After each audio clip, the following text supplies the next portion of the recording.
Oh man, Oh, there he goes. I don't know if you can hear that. yeah, it's great. I love it. I can hear it all the way over here. People out on their balconies here, and yeah, We got this one guy who it's funny because like it's a fine line of about maybe 30 seconds of going from neighborhood cheerleader, to being that old guy who bangs on his pots and pans for no reason. It's about a good 30 seconds where you go from being like a community hero to just being really annoying, right? But he's definitely this is definitely his time. nice. His little speech at the end. Oh yeah. There's a little something like 10 seconds or whatever, but he seems like he's finding an extra bit of purpose these days. How you doing? Good man, good. Yeah, great. Yeah, been outside all day. Been outside for the whole week. Yeah. Yeah, man. How's climbing trees? Yeah, good fun. Exhausting. Yeah, So do exhausting. you just do basically like the maintenance, or do you take trees down completely, or? Yeah, all of it. Oh, okay. Yeah, could be just aesthetic, or it could be just complete removal because it's maybe dead or it's diseased, dying, or because the owner wants it gone and they managed to get a permit somehow to do that. Yeah, Yeah, which is really difficult to do in Vancouver. I get that sense without having to explain it. I think I understand what you mean. Yeah. Yeah. For every one that you remove, you have to plant another one. And depending on the species, you might have to plant two. Cool. Yeah. Cool. Yeah. I mean, it's a beautiful place, man. It's a beautiful Yeah. place.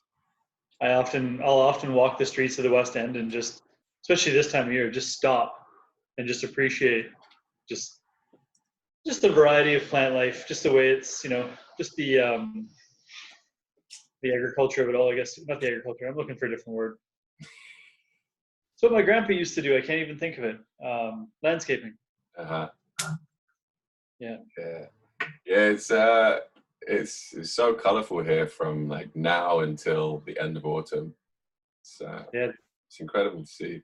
Like the winter feels so long. Yeah. It's like it goes on forever and ever and ever, especially when you have like this winter was like 7-8 weeks of constant rain every day. I don't know if it's been like that, quite that consistent. I don't know that I've been here in 9 years and it's been quite that long of a stretch of rain. Yeah. That was really challenging mentally. Yeah, right? Yeah, super challenging. And like if there was any sun, then we're going to be the ones to get it like in the moment that it comes out, which is great. But it's still having to be out in the rain every day. It just makes you feel like shit, man.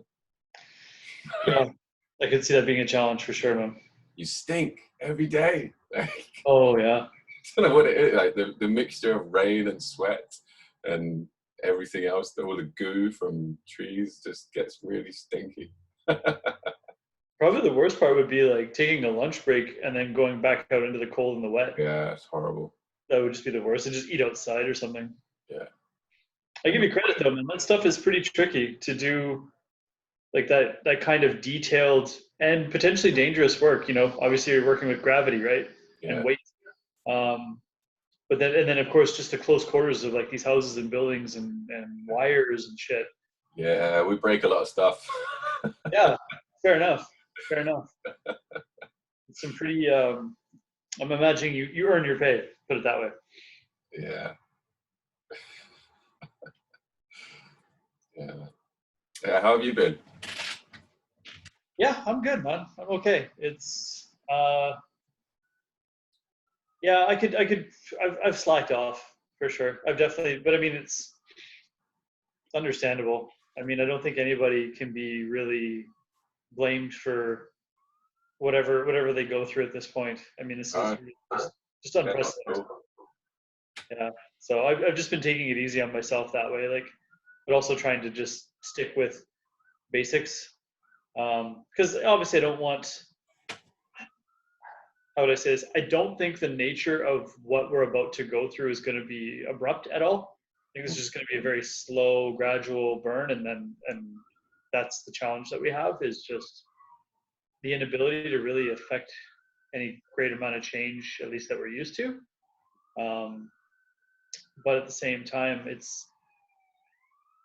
I feel like I definitely try to keep myself to just stay with some amount of normality with the way it used to be, so it isn't such a, because I'm not trying to look at this as just like a vacation, even though sometimes it kind of feels that way. And just to stay like kind of focused, like things are normal. So at least when things get back to normal, it won't be like an adjustment. I won't have gotten used to being lazy or anything like that, right? It's one thing about not working. I'm enjoying it, but there's definitely challenges with it too. So the days are flying by, I find, just because there's no real breakup geographically. Even just the spatial sense of just like, even if I was like a block away at my friend's house, helping them move, it would feel like a much longer day and a much more different day. Like just because of the different locations. If I'm basically in the same spot all day, it just seems like one big same thing, right? So I try to go for walks in different places, but man, you cover Vancouver, you just do after a while. So I don't know. Maybe I'll hop on the train, and I thought about just hopping on like the Canada line and going out to like Richmond or something and just walking. It's pretty good, man. It's really beautiful down there. I've been down there quite a lot recently over the last few weeks. Like doing some work close to the dike, and then like close to the waterfront all the way at the south. And there are some amazing places there, man. Like it might be completely flat, but there are some amazing parks there as well. Like loads of people running and cycling. Obviously it's like a cyclist's paradise. It's like Holland. It's like the Netherlands. It's completely flat. I'm assuming you have your own vehicle? Yeah, this is during work. I just use work vehicles. Oh, okay. Yeah. Because I don't have a vehicle myself, and thankfully we still do have enough of a fleshed out transit system that we can get to a lot of places. But there's still some places that I wouldn't mind having a vehicle for. Yeah. I think White Rock was one area. When I first moved here, I was working for a catering company. That was actually the first catering gig I ever did. One of my first like experiences of going anywhere in Vancouver was out to White Rock. Did a retirement party at a community center near the ocean. And there's just like this big boardwalk, sunset, just mansions are all around, and I'm just like, okay, this is pretty lovely looking. So why do you choose not to get a vehicle? I don't know. I mean, it's just my mindset, I guess. It was difficult, like for me, my mind and money has never really translated into a bunch of abundance. I've always had what I need. That just prefaces maybe how I guess my mind has thought and worked, because I've always seen vehicles as being just too much to justify the expense for. Like I've never had enough of a financial buffer for how much I make to warrant really traveling a whole lot at all, or thinking about buying a place or getting a vehicle. I've always been pretty much living paycheck to paycheck, pretty much my whole life. So I've done some reading and some research here and there, but I think it's just more of my mindset. Like I had my license, I drove, I've had vehicles here and there. But through some circumstance or situation, like my parents would like give me this vehicle and then I would just pay the insurance. So I didn't have to I didn't get the full brunt of mostly, fuel maintenance insurance, but not the full brunt of it, right? Yeah, and insurance is a killer too, man. Insurance is so high. It's especially considering like, obviously like my goals now that I'm getting my responsibility more in order, like finally making more money and able to actually do something with finance, is to just get the basics, 3 months minimum, expenses, and then start covering things like the insurance. Like I have a little bit through Starbucks, through disability and health and all that other stuff, but to get some proper coverage, to make sure that I'm buffered financially to some degree. That's all. Yeah. And then, sure, get a vehicle at some point maybe. I mean, I can drive. I've always been more than capable. It's never been a question. But when I was about 25, I let it expire, and that was it. I had friends just taking me everywhere, and I would either just walk everywhere, or in the summertime I would go and bike out to the lake, and that was like a day trip. Like a friend, I don't know, I wouldn't be able to tell you how many kilometers. It was so long ago too, but it was a fucking ride. I'll tell you that. It was a ride. So that was really about it. That's really about it. So When I first started driving at like 18, I think it was, my dad let me use his vehicle, and he, as like a gift for passing my test, getting my license, he was like, "I'll pay your first year's insurance." oh, nice. Great, I don't have to pay any insurance for a year.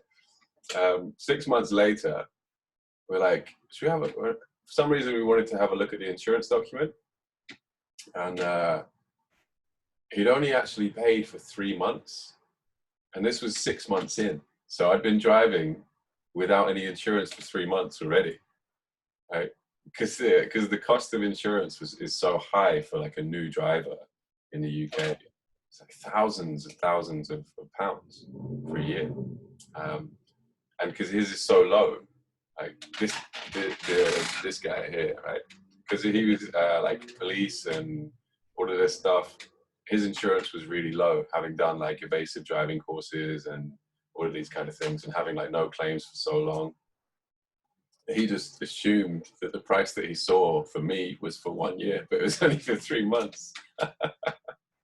But obviously, I never got pulled over by the police because it's registered to him, and it was actually registered as like X directory. So if the police ran the plates, they wouldn't be able to see really who it belonged to, which means that it's somebody that you shouldn't really pull over anyway, because of what he used to do, which was Okay. really, really fortunate. Yeah, that's crazy. It's funny that your dad would be in a position where he would be like protected status for driving, but then not even know how much insurance costs. or maybe those go hand in hand. I don't know. Yeah. Maybe they do. Yeah, it makes you kind of unaware of what normal people have to do, right? And how much they have to pay for stuff. Living a Trump life. These perks and everything, you just start to think, you just start to normalize them. Yeah, right. You just feel like that's what everybody gets, but it's not. Like, so what would be your dream vehicle? You can do 2 or 3 different things. Like what would you do? What would you get? Right now, I would get a pickup. Yeah. Okay. Yeah, I'd get, well, either, when I first moved over here, it was a van. I wanted to do the whole van life. And like there are loads of groups on Facebook of all of these Germans. They're usually German for some reason. They come over, they buy a van, they do it up, make it really nice. They always come over in spring, and then they sell them in autumn or in winter because they're getting out of the country. So they're really expensive around springtime and really cheap around like autumn and winter, especially when it comes to the point of them having to leave, because then they're like, oh shit, I've got to go, I need to get rid of this vehicle, and it's really easy to kind of haggle the price. And I nearly got one. There was one girl who was going to give it to me. She was going to give me her vehicle. I went to see the vehicle. She really needed to get rid of it, and she was asking like more than I could afford at the time. And I told her like my whole story about why I wanted it, what I was planning to do, about driving down like all the way to the bottom point of Chile eventually after my time in Canada. And at the time hoping to do that with my ex. And just from that story, she was like, I've got like one guy to show the vehicle to tomorrow, and if he doesn't want it, then I'm just going to give it to you. But the guy took it. The guy took it for like $1,500. Yeah. So yeah, it would either be like a van like that I could live in and just go wherever I wanted to go, but I think it's more practical in the situation I'm in now to have like a pickup, just for the kind of lifestyle I have at the moment. Yeah, fair enough. Yeah. Plus, I drive trucks and pickups like every day at the moment, so it feels nice to be in a big vehicle. Gotcha. Yeah, you don't see many of them around Vancouver. You don't see many. Yeah. Yeah, it's pretty common. Like, I don't know how it is in the UK, but like a small town in British Columbia, where I'm from, you would often have a common scenario where the young girl would date the guy, and it would be like some joke or meme somewhere around there, or like you'd have to see his truck to understand the situation, right? Like whatever truck he was driving, that generally played into the stereotype, right? And it was always just like bigger tires, jacked up, big rims, stuff like that. Yeah. Actually, I do see this week. I've seen a couple around here, but I'm just like, where are these guys from? Like out of town or something, right? Because it's just like you said, practicality is just not really around here unless it's for work or something. Yeah, for work and like getting out to the country, I feel like having a vehicle, like my friends who have vehicles on the weekends going out to like amazing places that are only like a couple of hours away driving. Yeah, And I'm just like, I want to go there. yeah, Like Vancouver is an amazing place, but it is quite hard to get out to the parts that make it, or BC anyway, the parts that make it really amazing. It's beautiful where we are. Like downtown's great, Stanley Park's great, like this whole surrounding area. And like from here, I can see like Cypress Mountain from where I'm sitting. So it's great to see that. But I don't know, it would take me forever to get there without a vehicle. yeah, dude. But it feels like it's right there, Yeah, but it's not. So having that vehicle just like opens up your whole world, I think. it's funny you say that. Actually, I kind of had almost literally the same thing. Um, Sitting in looking out the back porch of my place when I was living on Main Street, like Main and 21st, Mm. and looking into West Vancouver, where I took a temporary job doing landscaping for a couple months during the summer, and I'm sitting there going, why does it take 2.5 hours for me to get from here to there? And I'm like, I can see it. It's across Lionsgate Bridge, like up in the hills, right? Yeah. Of course, it takes a long ass time, but still, it's like if I can see it, it shouldn't take that long, right? Like, but yeah. I mean, at least if it's takes a while to get somewhere, at least if it's leisure and it's your choice, then it's can deal with it. It's not a big deal. Yeah, I think being in Canada as well has really influenced it's really pushed me more into the direction of being like a kind of a more wilder man in a sense. Okay. Like I want an axe. I want to chop wood. I want a pickup truck. I want to move to the country, or like just a little bit further out of the city somewhere, maybe North Van, or I don't know. Anywhere on the North Shore would be amazing. Yeah. Honestly, like just the neighborhood. If you ever been to the Grouse Mountain itself, Uh-huh. just the neighborhood there is so incredible because it's dense. There's a lot of people there. The buildings are pretty close, but yet it's so densely forested still, and it doesn't feel really like a city. It just feels like a really beautiful, well-kept neighborhood. Mm. Oh, Lynn Valley feels that way too. Upper Lynn Valley area. Yeah. I was gonna say if depending on how things go this summer with the Rona, there's a spot in Lynn Valley. There's one of the trails that I wouldn't mind doing that I tried last year, but I wasn't able to make it all the way to the top. Yeah. But I'm gonna go back whenever I can. So I got into hiking quite a bit last year. I don't know if it's anything you're into, but I was actually looking for somebody to go with to this kind of like end of summer goal. And it was like took me just over 8 hours in and out. I'm game. I'd never done anything like that before. So I definitely wanted to go with somebody, but I just couldn't find anyone willing and, to be honest, like fit enough. Because it's you go 6K in, and then it's 1.5 kilometers up over just over 5K. Okay. It's like 5K going 1.5 kilometers up, so about 1,400 meters. Yeah, it was amazing. It Yeah. was amazing. It was cloudy as all hell at the top, so I was just couldn't see anything. But it's I'm gonna go back. I'm gonna go back. So I know there's a group of people who go somewhere around Lynn Valley every Tuesday. Well, not now, but every Tuesday for um, like cold plunge. oh Yeah.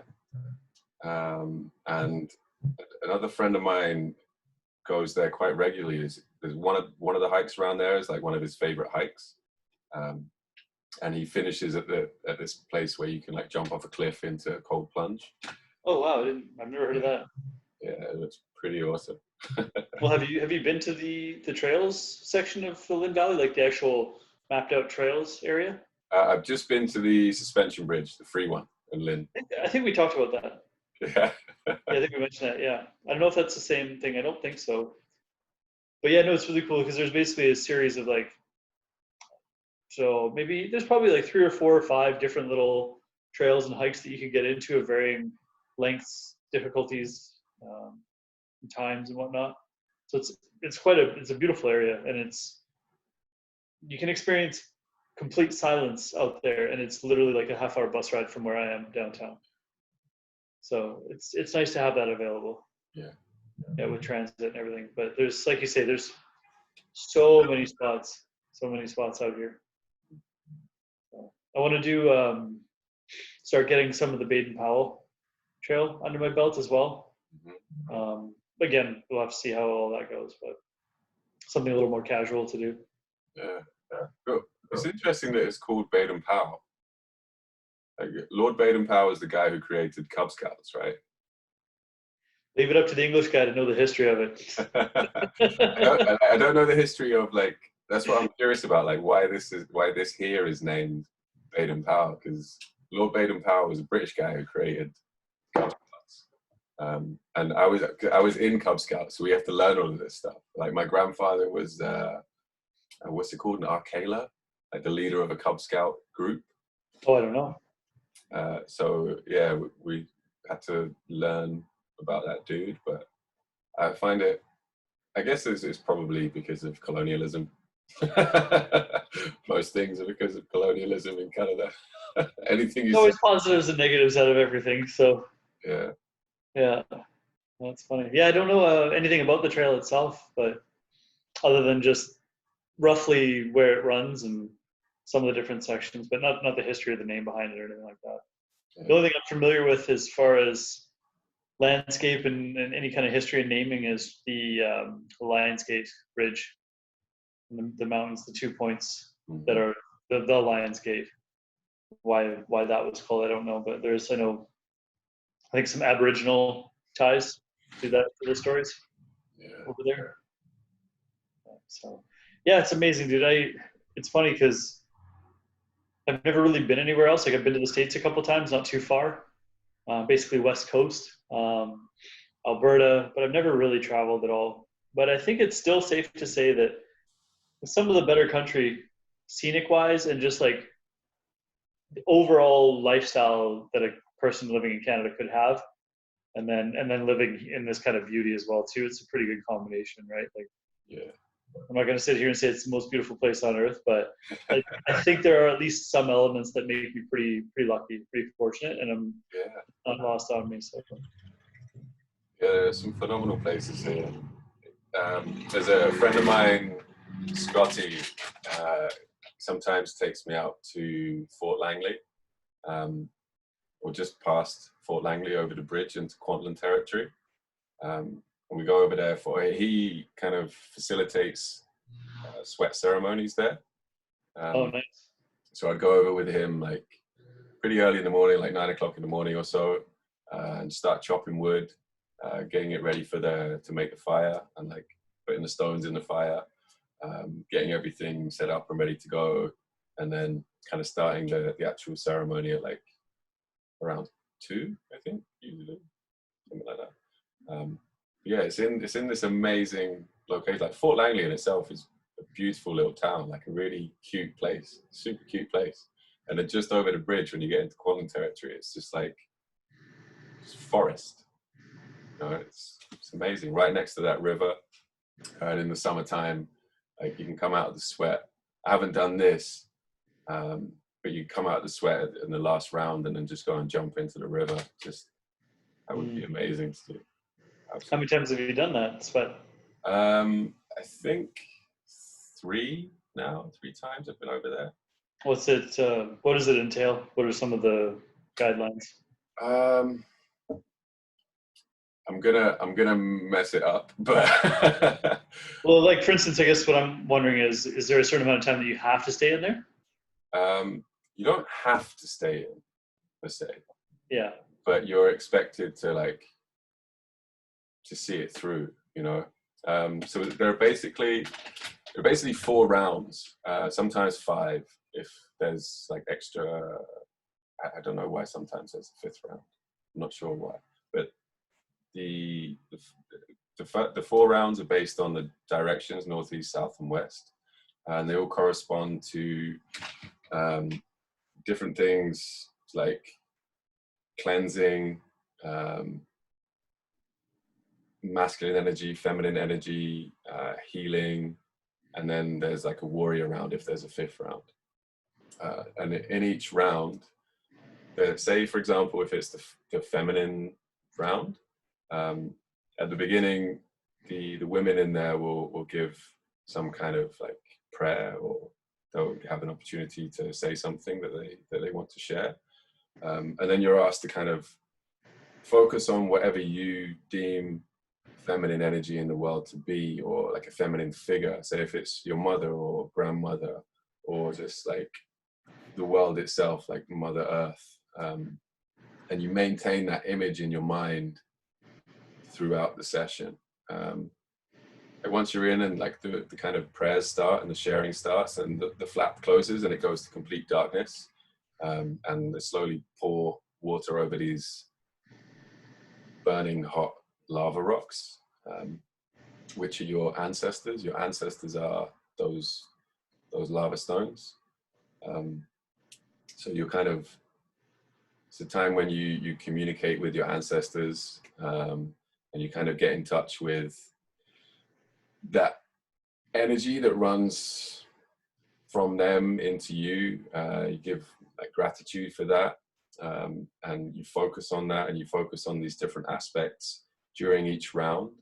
And from the way I see it anyway, what that's doing is strengthening your bond to that particular thing that you're focusing on, because you're focusing on this thing that you believe to be an amazing thing in the world, or you're incredibly grateful for, and you're using that as a way to overcome the adversity that you're facing of being in this incredibly fucking hot place in complete darkness with like prayer and song going around, and you're kind of tripping out a bit in there, but you're holding on to this image that you have in your mind, and I feel like it strengthens your bond to those images or to whatever those concepts are. So like I kind of see it as, yeah, there's the physical side of the I guess contrast therapy in a sense, or just sauna, but it also feels very like psychotherapeutic in a way. You're dealing with a lot of shit in there, like there are all kind of tears, hysterical laughter, like it's really hard, man, really hard. I can see that. But when the flap closed the first time, and I didn't know that was happening, as soon as it closed, it like almost freaked me out for a second, and I was like, oh, I know this place. This is a really nice place. Like I feel comfortable in the darkness. I've spent so much time floating in like isolation tanks that I was like, okay, that kind of triggered something in my mind that helped me relax a lot more, because I really enjoy being in that darkness and what you end up seeing in that darkness. So I was like, okay, this is going to be even more interesting than I thought it was going to be. So yeah, I get really stoked on doing it while I'm there, and then I kind of have to wait a long time, maybe like a month, a couple of months to do it again, because I get really overstimulated doing it, especially like afterwards. I can barely speak. I can barely communicate with people or have any interaction at all. I'm just kind of numbed out from the whole just overstimulate. I get the same way after floating as well. I can come out of a float and just be like, I can't speak to anybody right now. I just need space. You know? In that kind of deprivation of sensation or stimulus.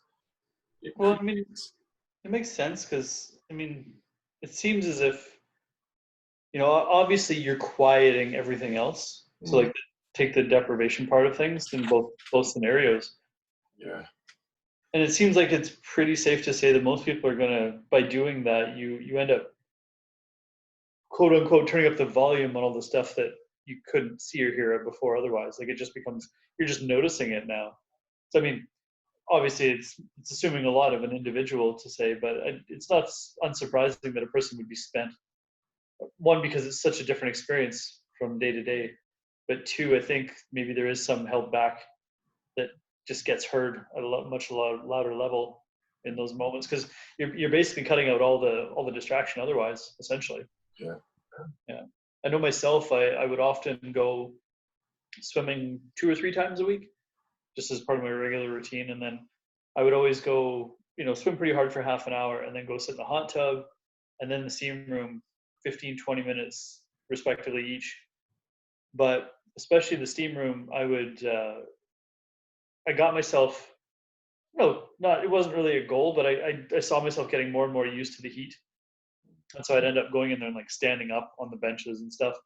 And really just, it was a place where I was able to train my mind and have more control over it, I guess you could say, where I realized that the sensations that I was having were just feelings, and it didn't mean that I was in actual danger. Although many times my mind and my body are like, this isn't what we're used to, this isn't comfortable, this is too hot or whatever. But I'd be like, is it painful? No, it's just hotter than we're used to. Like this, we're gonna be fine, right? So I was kind of able to like change my mind a bit that way. That's why I was curious, because I think there's definite value in there, because I've come out of the steam room many times and just gone and sat in the regular pool to cool off, and my mind has been noticeably like much quieter. Like I use that steam room to really force my mind to focus and to just shut the hell up. And I've had a kind of like slight epiphany moments, but just I think I'm just more open. I think there's just less clutter when I'm in that cooling off pool, and it's just I just let things kind of sit and come and see. I'm a bit more, the faucet's a bit more turned on, a little bit more open, right? So without so much clutter and noise. That's something I would definitely be interested in, and also too to see how hot it is in there, see if I could stand it. Sometimes it's bearable. Sometimes it's like I feel like my ears are gonna melt. Oh, dude, that's why they wear those hats. Like you spend any time in one of those things at all, and you realize why those guys wear those like elf hats in Norway and stuff, right? Yeah. Just get a towel, put it over my head, cover my face, and then. Well, it's real. Like I'll be in the steam room and just going like this, Yeah. and then taking my hands off because my hands are burning, and then just kind of going back and forth a bit, or just tucking my head down. It's hot as hot, man. I went to a sauna in Vienna one time, and the door locks. It's like a group session thing. So you're in this place with like a load of people, and there's like it's all timed. So you go into the sauna for 15 minutes, and the sauna is, I believe it's at 93, or like something like 96 or something. And there's a different version which is called like a White Russian or something like that, which is at like 103. But I didn't do that one. I did the cooler one. But in the sauna, so the door locks and it's locked for 15 minutes. Like there's no getting out, and like the people in there are going to be pissed if you try and get out. And you can't even get out because there's a dude standing in front of the door, this really like jacked dude with a towel. And he's basically in there like whipping this towel around. It's like whipping the hot air. And this guy on the wall had a certificate for the world record of the fastest wind speed created with towel whips. So he was just in there like this really jacked up dude, just like, and when the hot air comes around, it's just like, you're like, whoa.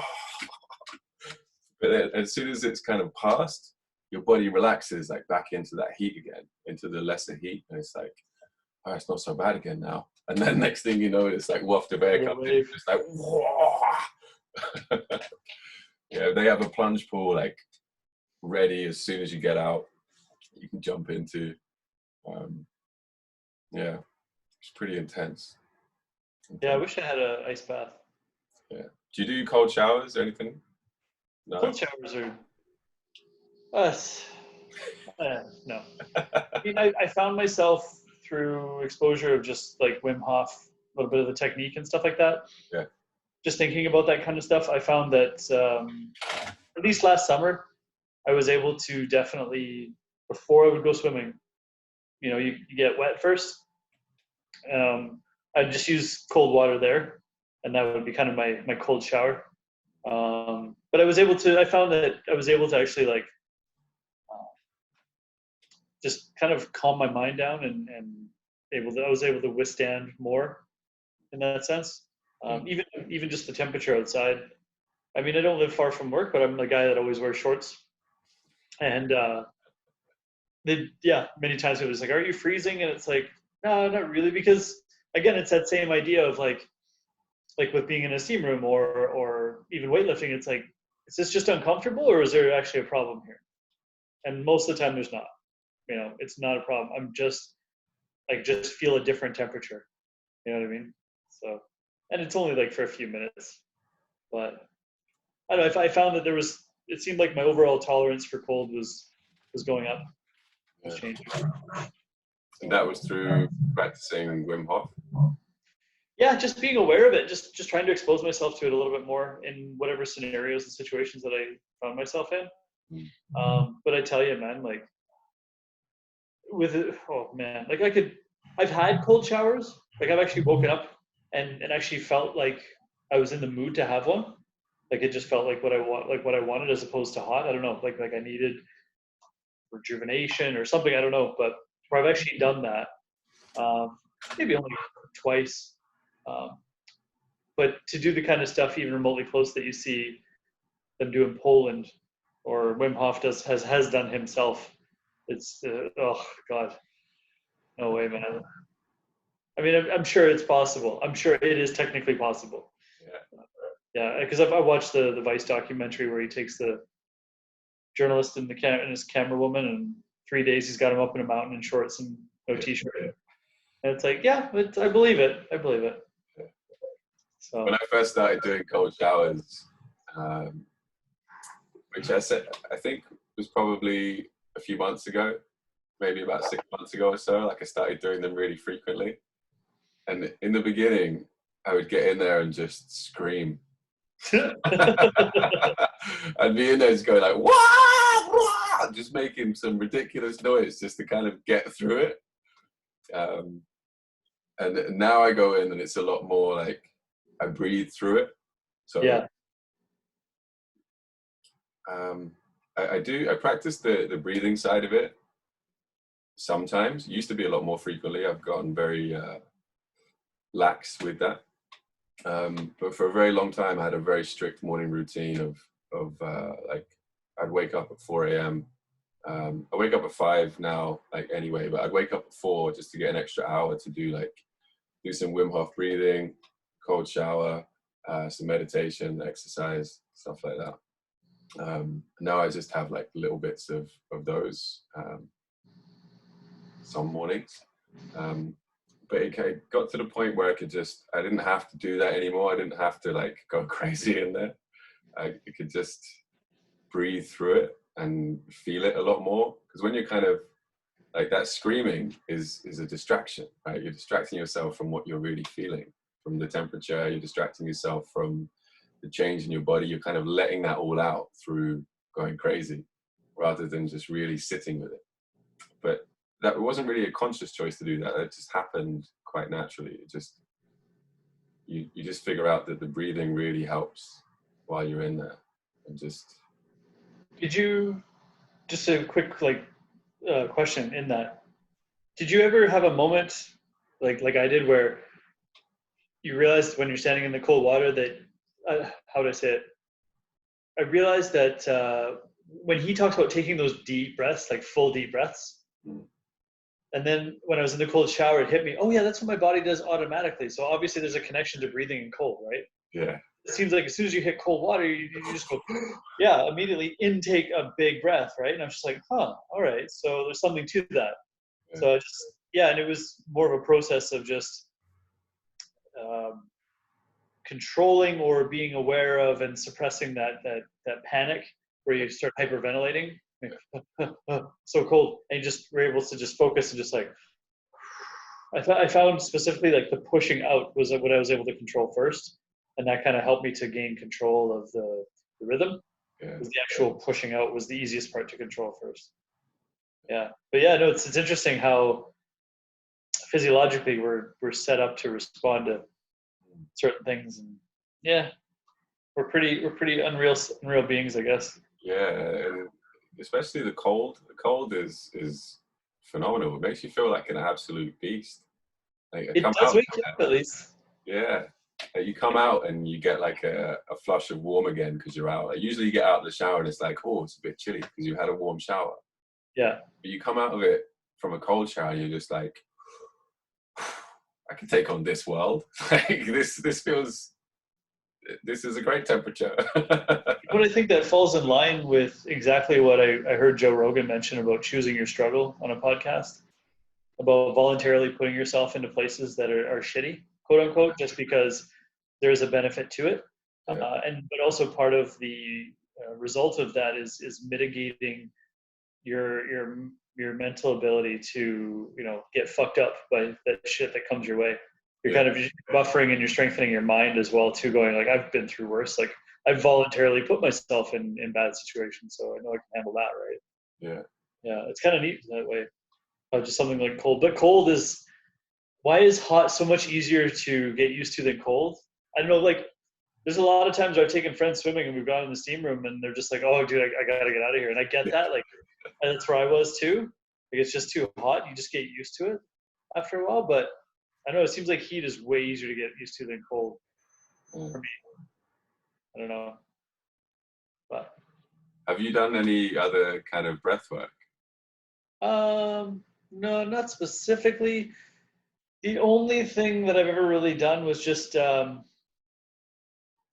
general idea that you can change your state, like by doing like rounds of breathing, like minimum 6 kind of idea. There's that idea. Um, the way of the superior man, where he talks about breathing like fully into your groin, like so much that you feel that expand, and then just like when I breathe out, I focus on the air traveling up through my head, kind of idea. I do that. I seem to get some sensation out of that. Yeah.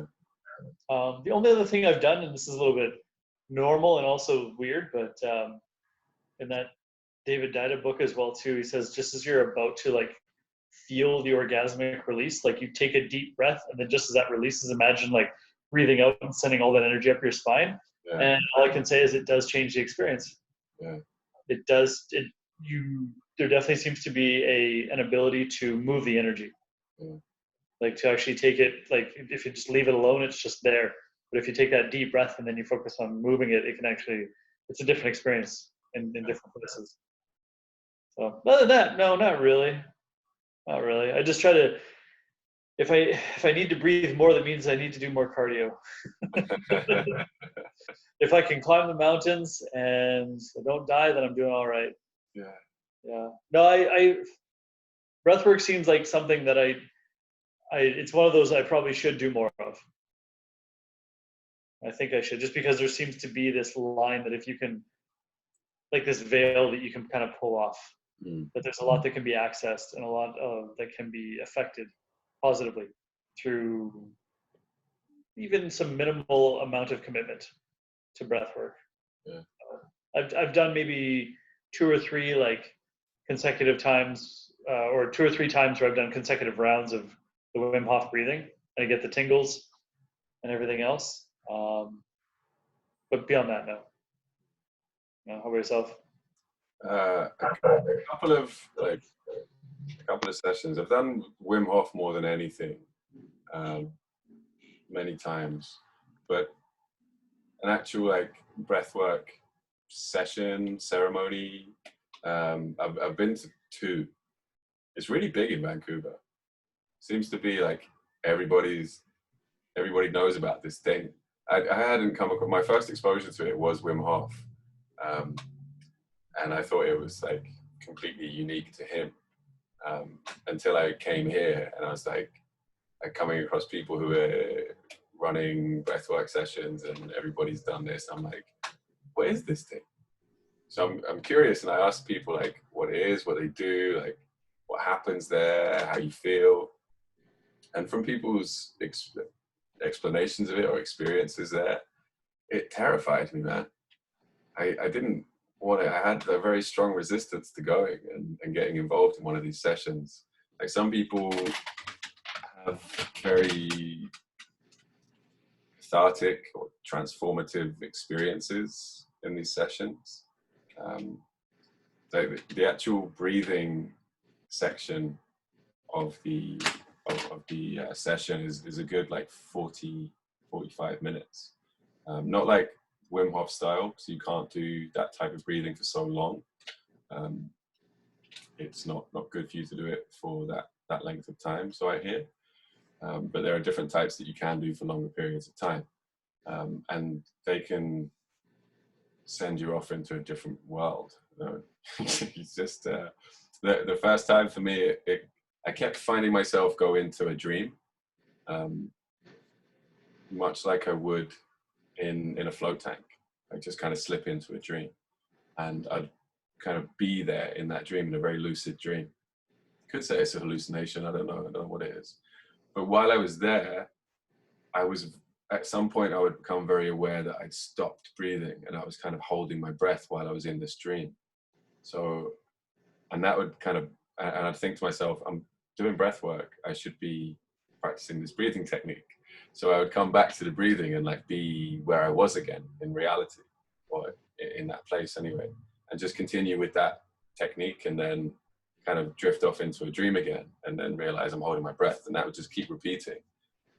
But afterwards, I felt like I was drunk.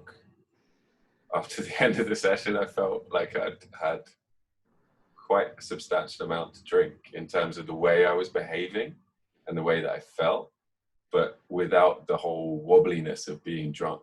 You know, it was a very like, you feel very connected, you feel very aware, you feel very open. Yeah, it's a really interesting experience. The second time I was there the whole time. I didn't go off into these dreams again. But it was just really, there was nothing that kind of came up during the session for me. But afterwards, again, I just felt like really grounded, really connected, and really open, and like free. You know, the same way you feel when you're drunk. You're just like, everything's great, but without being drunk. It's like, wow. But the things that happen to other people while you're there, because you're in this room with maybe 20 people, I guess. The last one I went to was just before this whole thing kicked off. Well, it had actually kicked off other parts of the world, and it was kind of kicking off here. And they were saying in that session that there's not going to be one next week because we have to shut down. So I was in this room breathing heavily with a ton of people just as this COVID was kicking off. And I was only thinking about it afterwards, like, maybe I shouldn't have been doing that. Yeah. But yeah, there are some really powerful experiences that you witness there or that you have yourself. And that was what kind of terrified me about, that's why I had the resistance about initially. I was like, I don't know what's going to come up. I don't know what's going to come out of me. I don't know what I'm going to face, or yeah, I was so scared of doing it. And just a really friend of mine who is a really great person facilitates these sessions, and so I was just like, I really trust this dude, so I'm gonna go and do it. Like, I feel very taken care of by this person, so I'm comfortable doing it. And after I did that first session, I was just like, yeah, I want to do this more. Like, when's the next one? When can I come again? Yeah. powerful stuff, man. And it's all here. You know, you have it already. You have the means to. I was going to pose that as a question to you. I think maybe not as a question directly to you so much as what do you think about something? And when you describe an experience like that, then you have these very real and very specific experiences because of something that you're doing, like the breath work. I would assume that you and most people that you would be around in that room, or that you would talk to on a daily basis, you kind of have to already be thinking this way to get into that stuff. But the point of all this is that do you walk into this like when you say I'm afraid of what I might uncover or what might come up? What's your belief about what's going on inside of you before you do that? Like, and to boil it down simply, do you believe there's like inherently good or inherently evil? Like, do you think that you have to work to create something, or you're just clearing stuff out of the way? You know what I mean? Like, is it already there, or do you have to put it there? Do you have to find it, or is it just getting out of the way, or like, what do you think? Because I wonder, like, how many people, when you were describing that, I just was wondering, like, how many people, especially, you know, let's say everyday people who don't talk about this kind of stuff or go to spiritual retreats or breathing seminars or exercises, do they see it as like dangerous? You know, because you might be playing with things that you don't fully comprehend. Like, you know what I mean? Like, do you trust in the human character, in the human being, or is it something to be, you know what I mean? Like that kind of stuff. A good question, man. Because I would have to think that you would never even go close to those types of things, because inherently those exercises are going to make you look at yourself. Yeah. So I'd have to think that, you know, you got some type of faith in humanity if you're going to go anywhere near one of those. Yeah. You know, or even a float tank for that matter. Yeah. I feel like we are inherently good when we're born. You know, and through your life, you that can maintain depending on your upbringing and circumstances. And some people even do maintain that through adversity. But again, that upbringing and circumstances can create behavior patterns, thought patterns, habits in you, which at the time of creating them were created to protect you, right? And you, like, I think we were talking about this last time. We create them from a place of love because we think it's a good thing to do at the time for ourselves and for other people. But it then gets perpetuated and perpetuated into something that is actually detrimental to you in the long term, like smoking. You know, in the beginning you feel like this makes me fit in with people. That's a good thing. This makes me relaxed. That's a good thing. So you're doing it out of wanting to be part of something, or to want to feel a certain way, which comes from a place of love. But eventually, in the long run, that's going to kill you, right? So, and that goes for everything in terms of like, let's say one huge thing for me is drinking. You know, I would, as a young teenager, I was a very large teenager. I haven't really grown height-wise since I was about 12 or so. I've always been about 6 foot. And once I had my brother's ID, who was 4 years older than me, so at the age of 14, I could get served alcohol. I could go buy alcohol for my friends. I could buy alcohol, and I could go into bars and do whatever I wanted to do. And it made me feel really good to be able to do those things. It made me feel like, you know, I had groups of friends because of these things that I did. It made me feel part of something. So I continued to do those things because it made me feel a certain way. It made me feel like part of a community. It made me feel like wanted by groups of people. It made me feel like I had some value to bring. But in the long term, like, that drinking habit kind of takes over, right?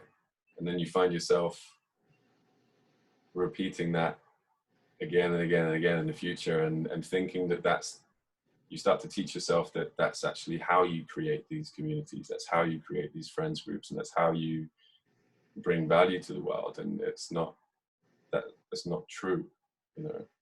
So in the long term, that's the thing that really degrades you or inhibits you, rather than alcohol like making you uninhibited. In that bigger picture, it makes you more inhibited because you're not able to be a truer version of yourself.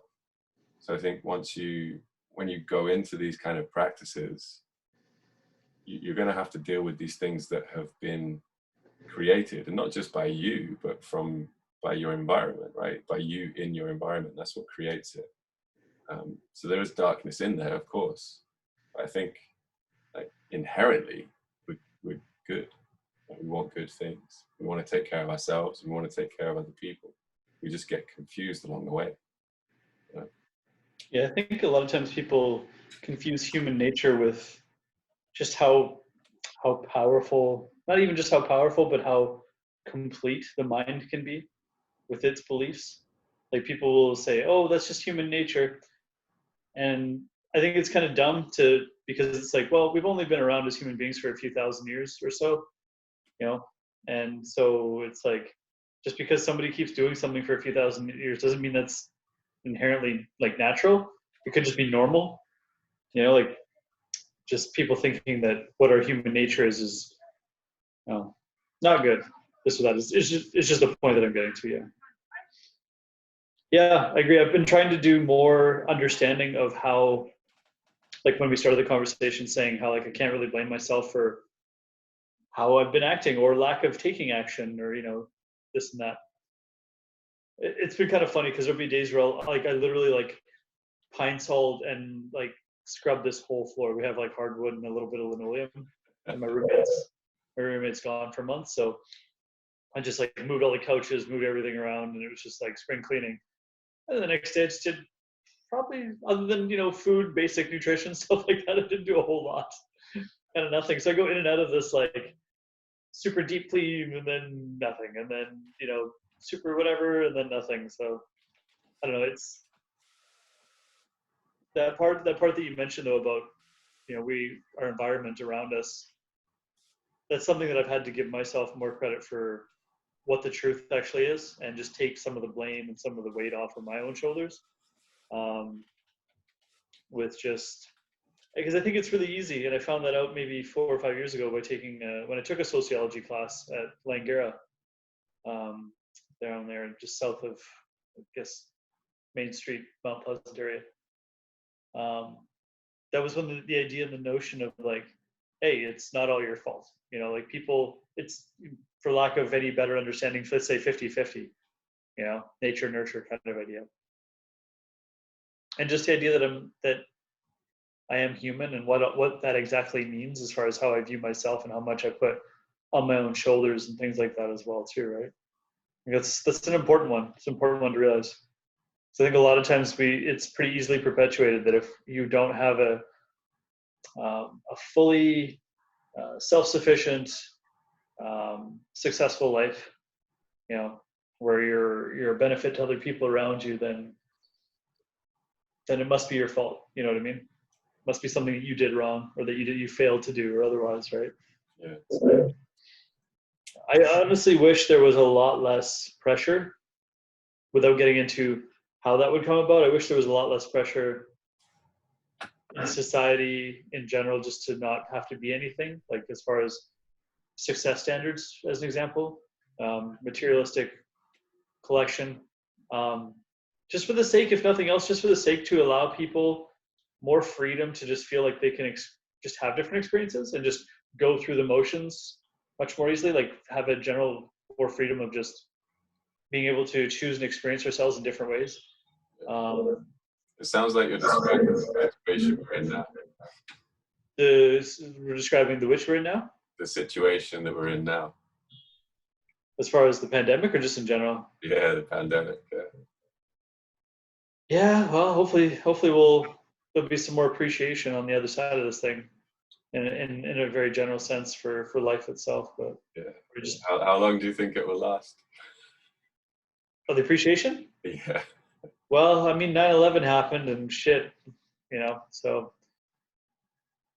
not long, man, not long. Like there definitely seems to be this kind of slow, and it's not that it's unnoticed so much. I think that the way our media is and whatever the spotlight ultimately culminates on is never going to be the slow evolution of the human spirit. It's never going to be sensationalized enough or fantastic enough or revolutionary or shocking or tragic enough. This quiet but subtle but slow. When you look at like the social justice warriors and then the far right, and it's just how society kind of keeps swinging back and forth. Maybe to different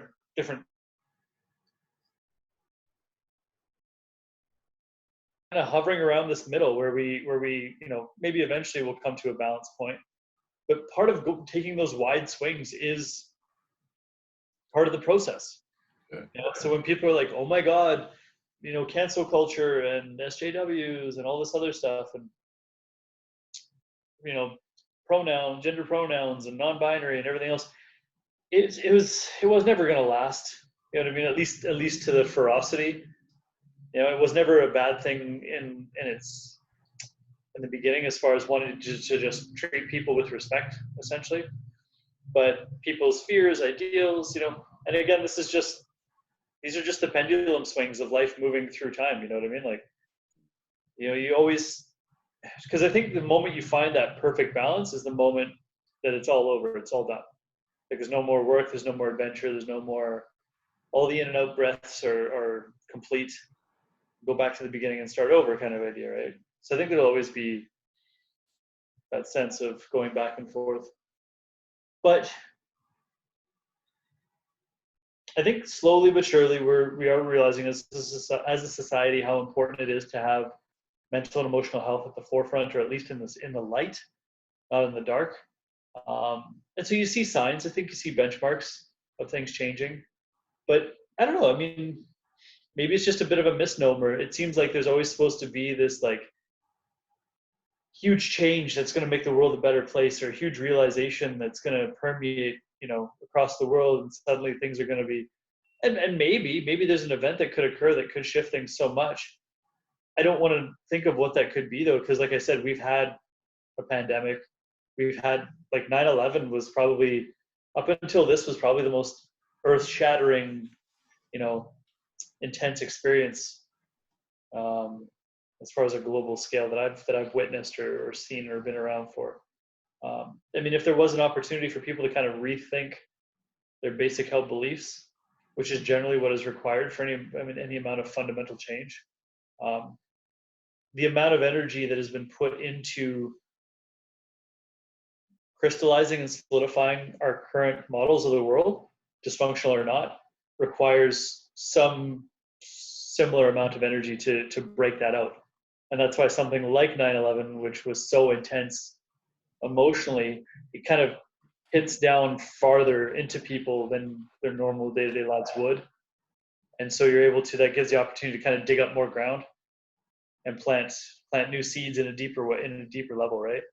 And you see that there's always people that do come out on that side of things. Like, there will definitely be people who are probably better human beings for what has happened right now. And then there probably will be people who won't, who have more personal investment in Netflix and popcorn and Uber Eats, and have even Booze, deeper, man. have deeper dysfunctional relationships with things that aren't good for their spirit. There's always cases of going both ways, right? But I think the overall trend will always go towards, I don't know if enlightenment is the right word, but just overall humanitarian awareness, I guess you could say. Hopefully wisdom is in there somewhere too. But yeah, I think life itself, like if you believe that ultimately at the basis of who we are is good things, so much so to go look at yourself and see what's at the bottom, you're willing to do that, then I think that's kind of inherent in believing that life will kind of always work out as well too. On what kind of timeline it is, how slow or fast, are we going to do it in enough time before the next pandemic? You know, yeah, we could always blow ourselves up. It's always a possibility, but I don't know. It just seems weird to me, like that the very same principles that makes life interesting is the very same principles that we use to make video games interesting, in the way of like, you know, RPG type games, especially role playing games. Yeah. As soon as you know everything, as soon as you've accumulated all the power, it just gets boring and you want to start over and play again, or a brand new adventure, you know, altogether, right? Where you wield that power to kill people. Hey, if you want to, But I don't know. To me, it's like I see life as being without not to take away any of the actual meaning that an individual holds in anything. But I think life is a lot like a video game. We do savor. It's about the journey. It's about savoring each moment as you experience as you go along, instead of getting to the destination, which is part of it. But also to even go so far as to say that if you want to try that same life again, but make a few different choices, you'll get that chance too, right? Like, yeah. So I don't know, man. I think there's far more that is beyond what we experience for me to not really worry too much about the overall outcome. So I mean, if an asteroid hits, an asteroid hits. You know, there's probably a infinite other universes out there that are, you know, playing everything out just fine. So either way, that was a bit of a tangent, but. So is it this? You were saying that this whole, like, these huge global impacts that kind of force a change in people, they can be significant, but then again, like we were saying, that after these things, like, people normalize again, right? Like the appreciation that people are going to have after this is probably only going to last so long. I mean, that might be a pessimistic way to look at it, but I think it's a realistic way to look at it. Just looking at how humans are, we normalize things so easily. Like, we've already normalized the situation we're in now. Like, how quickly have we normalized to staying away from people and staying home, and like the incessant levels of hygiene that you see now? Like, we've just normalized everything. And again, once that's, I don't know if that will cease. I think that's going to be kept up pretty strongly. Even with like easing of restrictions, I think there's still going to be very much higher levels of these processes, especially hygienic processes in commercial places like shops, like storefronts and businesses. But the more significant changes that the people can have that are going to last long term are the ones that they start making themselves outside of these external circumstances. I believe, I think they're the longer lasting ones. Like, if you can focus on yourself without whatever's going on outside, then those changes that you create from focusing on yourself are the ones that are going to maintain. So if you're practicing, like, say if you have like a gratitude journal, you keep a gratitude journal every day, just like a couple of lines every day, that's going to make you feel more grateful for on that short-term basis, but also that's going to like compound over time, right? You're investing in your gratitude because you're practicing it, and that's going to compound, that's going to build for like a long-term benefit. This is like a sudden injection of it, right? And that's going to wear off quite quickly for many people afterwards. And the point I'm getting to with this roundabout explanation is that why, is that what you're kind of, say, like the premise of the group that you created? Oh, yeah, yeah. Basically, Yeah. basically, yeah. It was just to, because it seems as if, from my understanding, nothing is ever actually in doubt. It's all like we all go home. You know what I mean? And so where we go is never in doubt. Like, we'll never not leave home. how far do I go into this? Or So I think, well, I mean, I think that why we're here is very much like there's no actual danger. You know what I mean? There's no actual reason to really stress, worry, or fret or fear. Although we have put that in our societies, and sure, okay, it happens. But I think ultimately, I believe deep down that there is no doubt about our destination. There's no doubt about getting home and fulfilling all our deepest heart's desires and all this other stuff. So then it's a matter of how fast do I do that? It's more of just changing the pace. The meetup group is about changing the pace. It's about doing it consciously. It's about trying to involve yourself in your own life more effectively.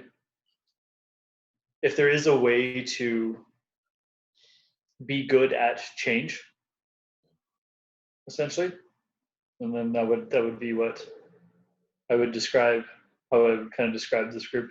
What I was doing at the beginning, now that I'm actually reminded of it, was that there was like 3 basic pillars off of which this meetup group was kind of formed. It was self-realization, self-empowerment, and transformation.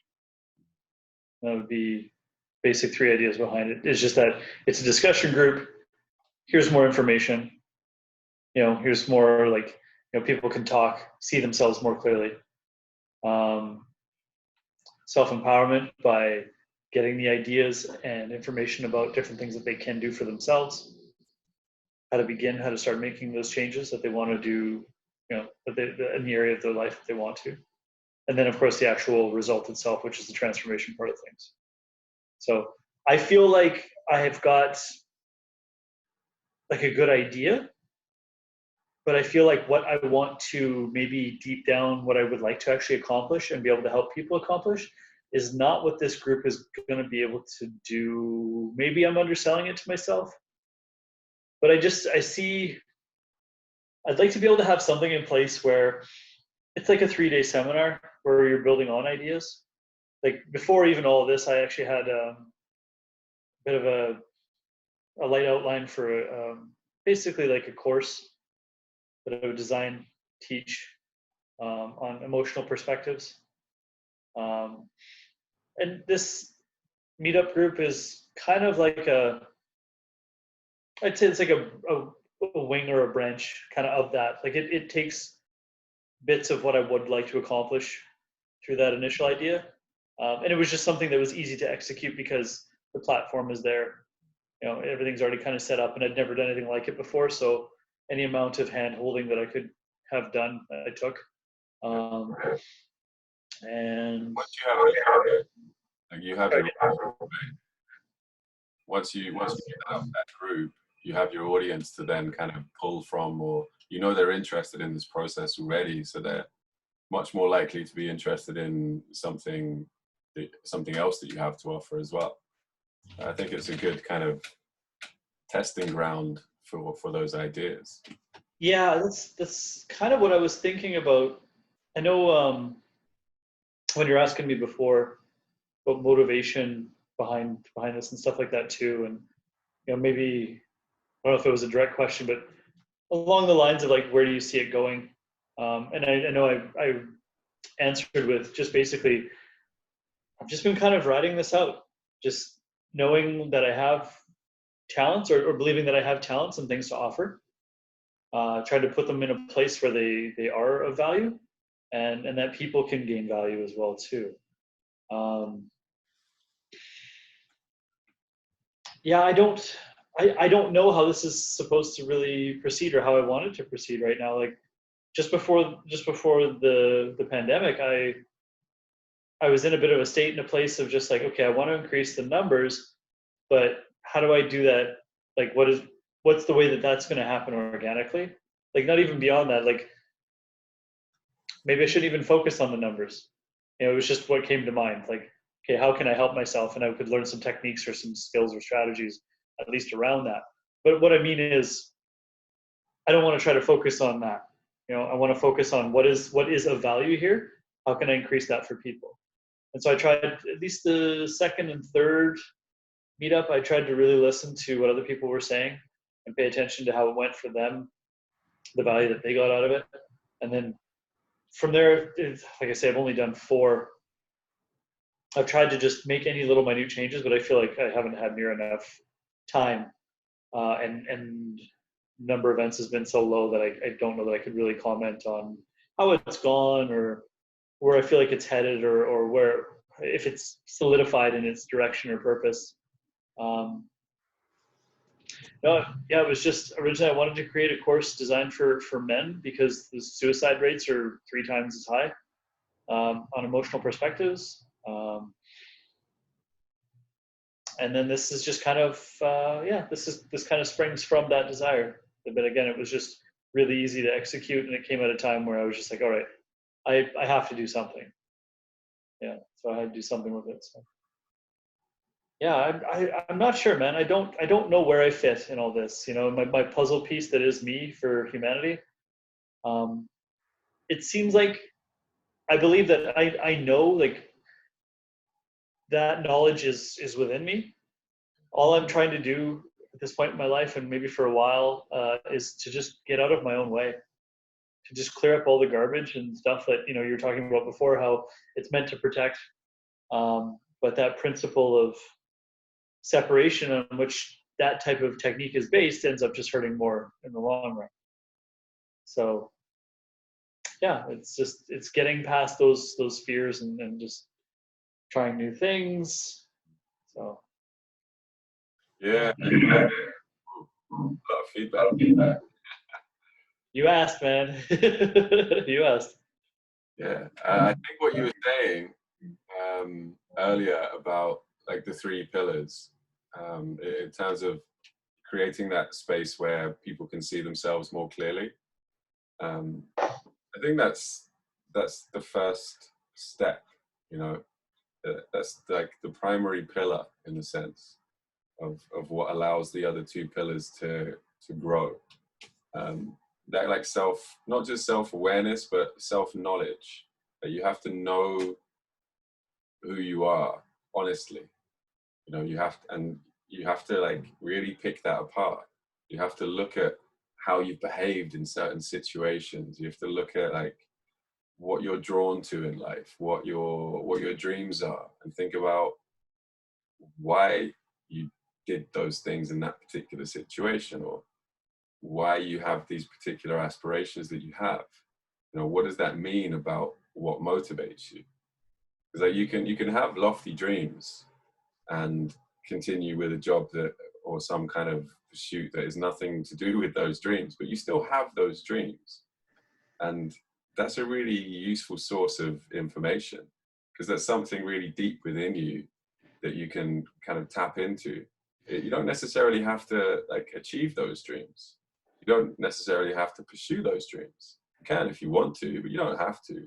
It's just a really good indicator of the things that motivate you.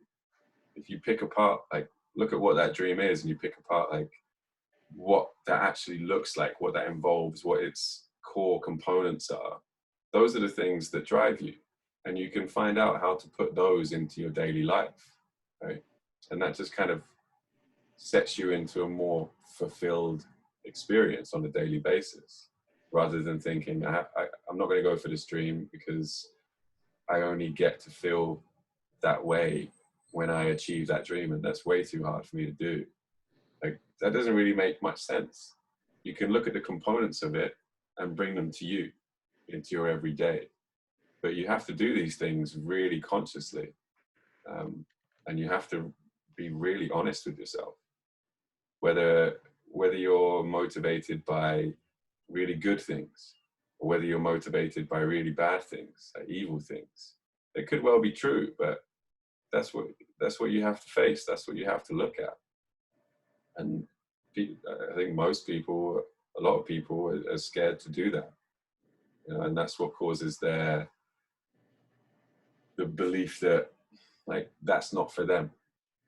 I think it's just fear. Like they're scared of losing the identity that they've created around themselves, the image that they've created of themselves. So people are scared of shattering that because they don't know what they're going to be. It's like before I went to the breath work, I didn't know what I was going to be afterwards. You know, I didn't know if I was going to be like bumbling, crying puddle of mess, or if I was, I didn't know what was going to come out. And that's scary. Like that unknown place is really scary. I think that, correct me if I'm wrong, but it seems like the only reason that fear comes out of that is just people being afraid of alienation. Like they have ideas that think, that say this part of you is no good. If other people see it, you're going to lose being part of society. These, you know, being part of society in some way is going to be threatened, you know, as an ultimate kind of, you know. Yeah. Because it's, I think that relates to like that particular person's current like circle, if you will. The world that they're living in now isn't going to be that open to these deeper desires that they have, because they're not actually, they haven't been expressing those throughout their life. They've been expressing other things throughout their life. So the people around them at the time are drawn to that, right? So it's like, the dreams you're living don't necessarily reflect in the dreams you have. yeah. So the people who are attracted to you are going to be, that whole you is going to die. That whole version of your life is going to eventually die, and that's a scary thing, you know. But you'll be reborn into a new one. Yeah. It's tough just because, again, like we've talked about these types of things before, yeah. But I think honestly, the more, like, I appreciate these conversations, even though we do cover, like, not that it's a bad thing, but we do cover some things over again. But honestly, that's exactly what somebody like myself needs. Like, even if I don't actually go out and do the different things right now that I would like to do, and ultimately I know would be good for me, that even just talking about it makes it easier to go ahead and do it every other time. You know, like constantly exposing, just having myself in the proper mindset, or at least not in a fearful one, you know. So yeah, much appreciated. Yeah, I find myself having the same, like, similar conversations again and again and again and again. Totally fair to you. Yeah. There's things that I feel like I've been sitting on for years, and there's been at least two moments, one that I can remember specifically, in which it was really difficult for me to have that knowledge, and then also at the same time, like, how do I feel good about myself? And I don't know how many people would experience it like this, but I think it's a thing in my life. It is important in my life, as part of my journey, to really say to myself that it's okay to be exactly who you are in any given moment, even if that's the opposite of what you think it should be, even if you're 100% certain that you're being what you probably shouldn't, or that there's something better. If I were to say in a nutshell what I would want to say to other people, or a message that I would want to send to other people, that would be it. That would be like probably the primary singular driving motivating force of just wanting to be able to give people a place in a space where they feel like exactly who they are is okay. Because that's the only way you're actually going to see yourself, is if you come to a place where you're willing to look at yourself. But it's, yeah, so that would probably be the main motivating force behind it all. Yeah, that's a beautiful thing. I remember thinking that at other points in my life as well too. That's what I kind of wanted to give people, and it was just, and I knew that it obviously had a direct relation, direct inspiration from just what I've been through, what I've felt and experienced, right? And just wanting that for my own life. And I've always heard that, like, if you want something for somebody else or for yourself, just give it away. You know, cause another person to have it. So, yeah, but all good things, huh? Yeah. All good things. Should we Sorry, go ahead. you wrap it up there? Maybe soon. Yeah, I think I want to try to hit Whole Foods. I don't know what time they close though. with the Rona, I don't know if it's like 9 or 10 or what. You got to wait in the queue. Sometimes it's kind of a crapshoot actually, because down here in the West End, I've got Five, no less than five full grocery stores within like 3 blocks from any direction. And so when I go do grocery shopping, I'll go by a few of them, and sometimes there's nothing. Sometimes it's pretty long. Just depends, I guess. Get lucky. But I think that is the normal that we have all been talking about and wondering about for a while. Yeah, just as things slowly open up, it won't actually get back to normal till a vaccine hits. I don't see how it could be otherwise. But did you hear about Trump thinking out loud? Yeah. Yeah. It's almost not even fair even talking about him because he just was not made for any of this. He's not made for any of this. So, something we could do with Lysol and just inject it into people. It's just like, oh god. Yeah. I think we already have the vaccine in our bodies, in our minds. Yeah, I wonder about that too. Switch it on. Wonder about that too. You know, in a way that would almost be boring. I mean, it's not boring because no one knows how to do that except for maybe Wim Hof, you know, with all the university studies and stuff like that.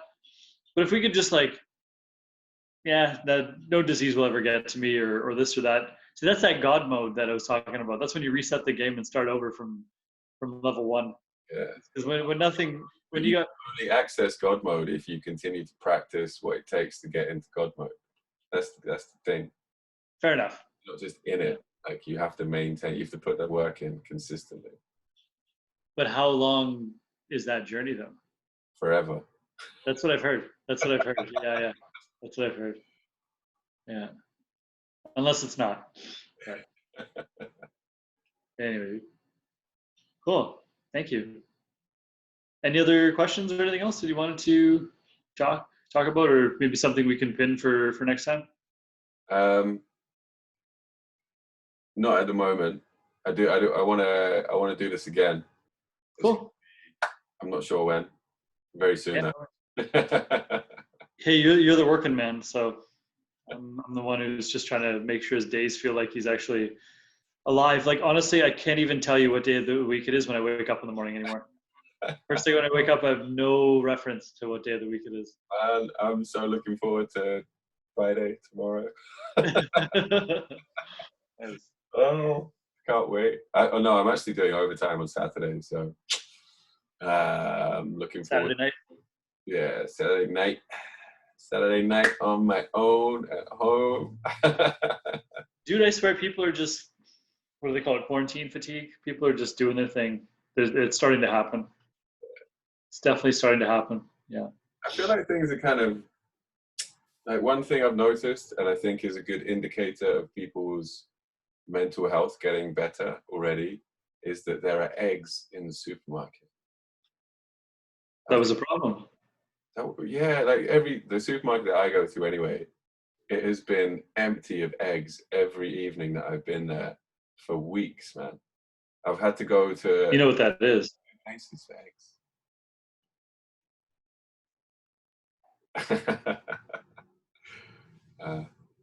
That's a great image. Is that on your English muffin? No, I don't eat muffins. Yes. You know why that's happening though, eh? It's because all those suburban moms are starting to bake again.